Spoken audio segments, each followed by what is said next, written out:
Hello, and thank you for joining us today on Sharing the Light. We are joined by the senior pastor of the Sunshine Cathedral, the Reverend Dr. Durrell Watkins.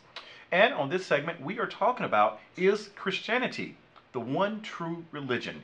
Is Christianity the one true religion? Well, is it? Well, there's a couple of answers. One is no, or the other answer is yes. It is the one true religion for the one practicing it. Mm-hmm. So the answer is either yes or no. Is it the only legitimate religion? Is it the only way that people can experience divinity? Is it the only way people can touch the sacred? Is it the only way people can live lives that are decent and moral and spiritual? Is it the only way people can get in touch with their own sacred value? Of course not. Mm-hmm. Of course not. But is it the best way for a particular person to grow spiritually? Well, very possibly. I think it's the Dalai Lama who says that he's not trying to convert people to Tibetan Buddhism. He's trying to get people to practice their religion faithfully. And so if you're a Christian, then grow in Christianity, and then that for you becomes a true path. It's not the one true path, it's your true path. First of all, Christianity didn't just spring up out of the ground. Christianity has evolved from and borrowed from so many other traditions that to call Christianity the one true thing is sort of silly. I mean, 39 books, even more, if you're not Protestant, but at least 39 books of our Bible are Jewish scriptures. So there's that. The person who is the primary figure in Christianity was till the day he died Jewish. The person who wrote most of the New Testament, or wrote more books, 13 are attributed to him. He actually wrote 7, the Apostle Paul. That's still more than anyone else wrote in the New Testament. He, till the day he died, Jewish. So we have these Jewish beginnings. We have these Jewish scriptures. So if Christianity is the one true religion, why do we need Jewish stuff? So there's that. Then Pentecost, the Feast of Weeks. It's a Jewish holiday that has been Christianized. So there's that. Then of course there's Christmas and Easter. Those are pagan holidays that have been Christianized. And so even the idea of heaven and hell, those are borrowed from Zoroastrianism, and wasn't original to Judaism, which is the predecessor of Christianity. And so what is the one true religion? Well, if you take out Judaism, you have very little left. And then if you take out Greek and European paganism and Persian Zoroastrianism, you have almost nothing left. You have very little that is uniquely Christian. So I think it's very arrogant to say it would be the one true religion, since it has borrowed from other traditions. And certainly, I think that Christians know that if they are honest, if they are open, if they allow for this experience, that they have encountered holiness in non-Christians, that they have met people of the Kriya Yoga tradition, or they've met people who are Hindu or Buddhist, or who are ethical humanists, and they will say that in encountering that person, they have touched holiness. They have touched something that is life-giving and enlightening and wonderful. And so I love that story in the gospel where the disciples are complaining that people are healing people in your name, but they're not part of us. In other words, they're healing people like we heal people. They're healing people like you do, but they're not part of us. They're not in our group. What's that about? Tell them to stop it. Right. And Jesus says, there's enough good to go around. There's enough good for all of us to do. If they're not against us, they're for us. If they're doing what we're doing, then they're doing good things. They're not working against us, so they're really our allies. That's Jesus's take on it. Jesus, of course, wasn't Christian. If Christianity is the only true religion, then Jesus is in trouble. Jesus was Jewish. So I think Christianity is certainly one of the great paths of the world. especially when it is treated as a way to follow the example, the teaching of Jesus. Once we start making it about the rules and the laws and conformity and making the Bible sort of an idol and sacraments sort of an idol and who's in and who's out and making it fire insurance for the afterlife, then I think we cheapen Christianity. But when we stay true to it, that is following the teachings and the model and the example of Jesus, then it is certainly one of the great, fabulous, marvelous paths. So powerful, in fact, that other traditions honor it. A lot of Hindus will say that Jesus for them is an avatar. Thich Nhat Hanh has Jesus on a figurine of Jesus on his altar along with Buddha. He says Jesus helps him be a better Buddhist. If you go into a Kriya Yoga center and they have these gurus lined up, Jesus is one of them that they're honoring.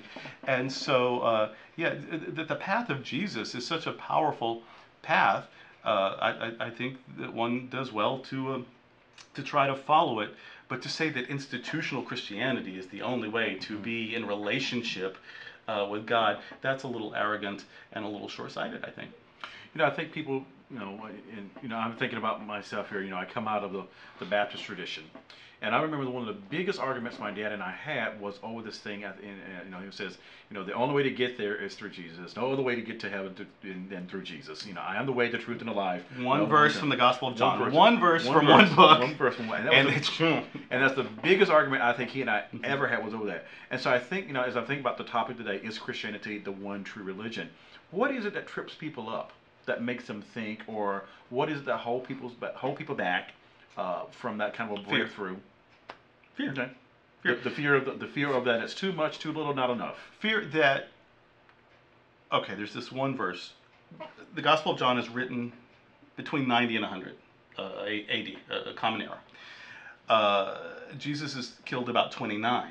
So Jesus has been gone for decades by the time John is writing. So this isn't someone recording Jesus as he speaks. Right. And this certainly isn't Jesus writing. And it isn't, and it's contradictory to the Synoptic Gospels where Jesus says, "Why do you call me good? No one's good but God." So what is John? What is John saying? The anonymous writer of the Gospel of John. What is he saying when he attributes to Jesus the words, "I am the way, the truth, and life. No one can have this experience of the divine except through me"? There are two things to note about that. One, the way of Jesus is the way of compassion, the way of justice.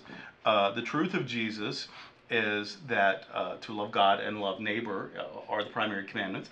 The life of Jesus is a life of courage, a life of peace, a life of joy. So the way, the truth, the life of Jesus is worth pursuing. There's that. Secondly, in Caesar's realm, Caesar's way is the only way. And so to say that there is a way over against Caesar's way is a political statement, that there's not just this way, that there is a spiritual way that's not the way of empire, that's not the way of greed, that's not the way of power over and colonizing and slavery, that there is a more liberative, healing, life-giving way over against the way of empire. And so the way, the truth, the life of Jesus is the way over against Caesar. And finally, Burton Mack, New Testament Bible scholar, says that when John has Jesus say "I am," and there are several "I am" statements in Jesus in John, that when John has Jesus say "I am," the reader, the audience, is meant to identify with the protagonist, as you always do in a good story. And so when Jesus says "I am," we are meant to think "I am." That just as Jesus is true to himself, true to his path, is courageous to it, even when it means that he could be killed for it, he doesn't waver. He doesn't give in. He doesn't take the easy road. He does what he believes in, even when there's a price to pay. That is the way to live with integrity. That is the way to be in full relationship with the divine. And I am capable of that also. I am the way, the truth, and life. And so there are lots of ways to look at it. But if you have been taught, here is the one little key that opens the door to heaven, you might just be afraid to go in past that. I've been given the key. I dare not mess with that. And you don't think. But that makes God so petty that God really favors this religion over all others, that God can only be in relationship with God's own creation if we follow this thing that was written by people at some point. And what about all the people who lived before then? You know, that it's just so myopic, and that it makes God look petty, and it makes us look petty. So Christianity becomes a key to religions. Well, Christianity is one religion, yeah. is one religion, and there are lots of ways to understand that's religion, and there's lots of ways to practice that religion, and some are more life-giving than others. I would rather be a Buddhist than a fundamentalist Christian. I would rather be an ethical humanist, a moral atheist, than a fundamentalist Christian. But if I get to be a progressive Christian, where Christianity is open, where Christianity honors other paths, where Christianity can be informed by science, where Christianity is about following Jesus and honoring Jesus without denigrating any other tradition, well, then Christianity is a wonderful path, and one that I can embrace, and one that I can invite others to share if they choose. So Christianity is the one true religion for the one who is practicing it with integrity, but it isn't the only religion that can be practiced with integrity. Well, we're going to end there on this topic of, is Christianity the one true religion? And I want to thank you for being with us in this segment, and hope you'll come back again and visit with us. Thank you for joining us for another great episode of Sharing the Light. Tell your friends about this online ministry, and when you're in Southeast Florida, make sure you worship with us on a Sunday at the 9 a.m., the 10:30 a.m., or the 6 p.m. service. And now for a final word from our senior pastor, the Reverend Dr. Durrell Watkins. Email me at durrell@sunshinecathedral.net if you have a religious question or if you'd like to subscribe to our daily devotional magazine, Spirit and Truth. We'll send it anywhere in the United States for an annual donation of any size.